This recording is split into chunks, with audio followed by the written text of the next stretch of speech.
Bonjour, aujourd'hui je vais vous parler de Compare IA, le comparateur d'IA. L'objectif c'est de discuter avec deux IA à l'aveugle et après de voter quelle IA vous a donné la meilleure réponse.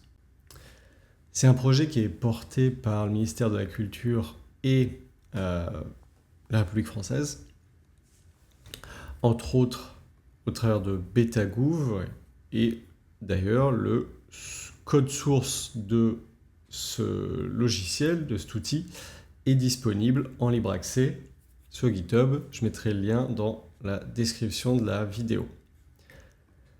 Alors, qu'est-ce que c'est Comparia? Je vous le montre tout de suite, comme ça ce sera beaucoup plus parlant. En gros, je vais discuter avec des IA, je vais avoir deux résultats, je donne mon avis, et après, on va me montrer quels étaient les modèles derrière. Par exemple, imaginons, je veux savoir quelles sont les 7 merveilles du monde. Quelles sont les... Hop, c'est parti. Je pose une question. Donc, globalement, ici, il est en train de demander à deux IA ce qu'elles en pensent. Ça, jusque-là, vous connaissez. C'est en train de faire une réponse. Le modèle A, le modèle B.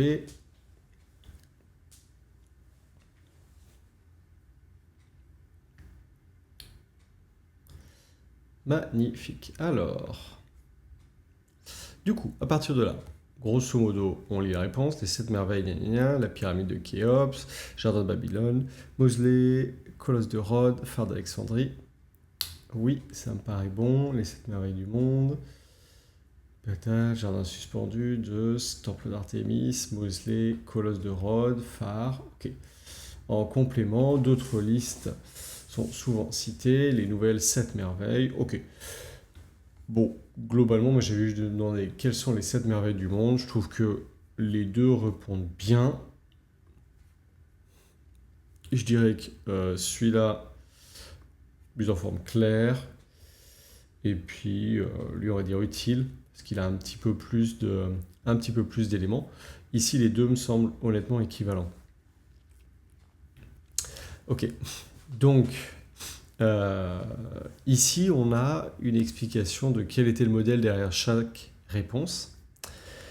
Ce qui est intéressant, c'est qu'il donne quelques termes techniques et ça permet d'ailleurs d'apprendre pas mal de choses sur l'IA, parce qu'on ne peut pas toujours tout connaître, avec typiquement donc la taille du modèle. Et ici, il nous explique, ok, les paramètres ou le poids comptés. Je vous laisserai, je ne vais pas faire la lecture, c'est pas l'objectif. Mais en gros, vous avez des explications sur chaque élément technique qui vous partage. Donc c'est assez bien pour apprendre plus de choses sur l'IA. Et ça fait aussi un calcul d'énergie consommée.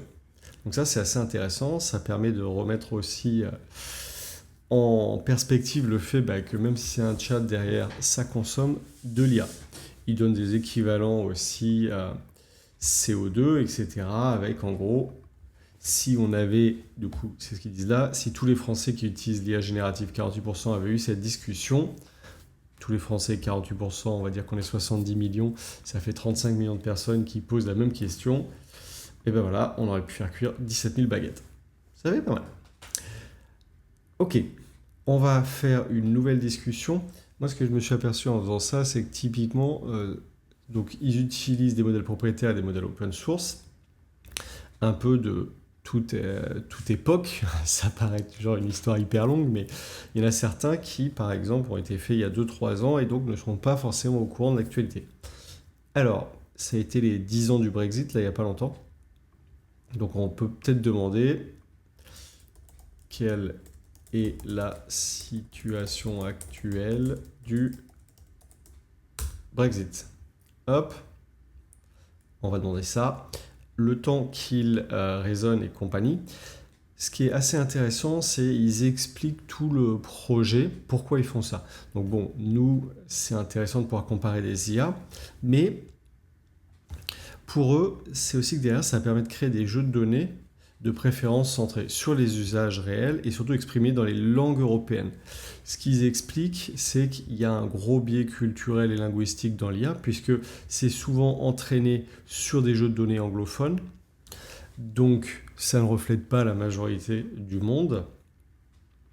Et effectivement, après, il y a d'esprit critique et questions sociétales. L'idée, c'est d'essayer de faire des IA qui soient plus proches de chaque culture, si je peux simplifier. Ce qui est intéressant aussi, c'est que c'est un projet français à la base, mais qui commence du coup, alors je crois qu'il y a dans la communauté, à grandir et du coup à embarquer d'autres pays, le Danemark. Et je voyais quelque part, je ne sais plus où c'est, qu'il y avait la Lituanie et la Suède qui rejoignaient l'aventure. Globalement, visiblement, ils cherchent à atteindre un objectif de 300 000 votes, donc je vous invite à aller l'utiliser pour donner votre avis. Alors, ici, situation actuelle du Brexit, après la sortie, termes et conséquences. Voici un résumé de la situation actuelle. Alors voilà, c'est typiquement ça que j'avais déjà vu.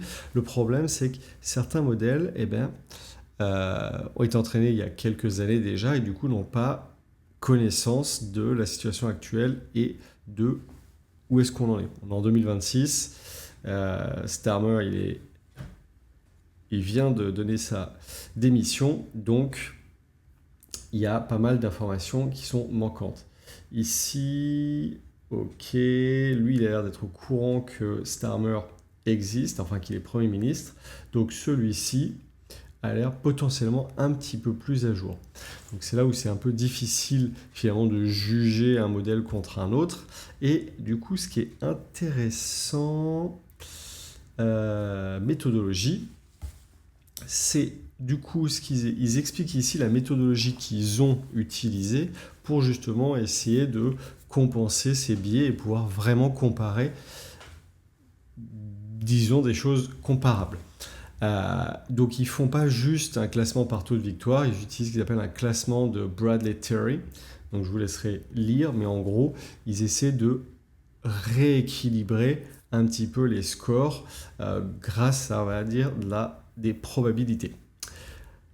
Dernière chose que je veux vous montrer, c'est du coup, vous avez accès aussi à un classement qui est assez intéressant et qui donne, avec justement donc ce modèle Bradley-Terry, quels sont les modèles les plus forts, ou en tout cas les plus convaincants. Petit cocorico, visiblement Mistral est assez haut, juste derrière Gemini de Google. J'espère que ça vous a plu. Je mettrai en lien comparia.betagouv avec aussi la codebase. Si ça vous a plu, continuez à me suivre sur Cocoricodo et à bientôt.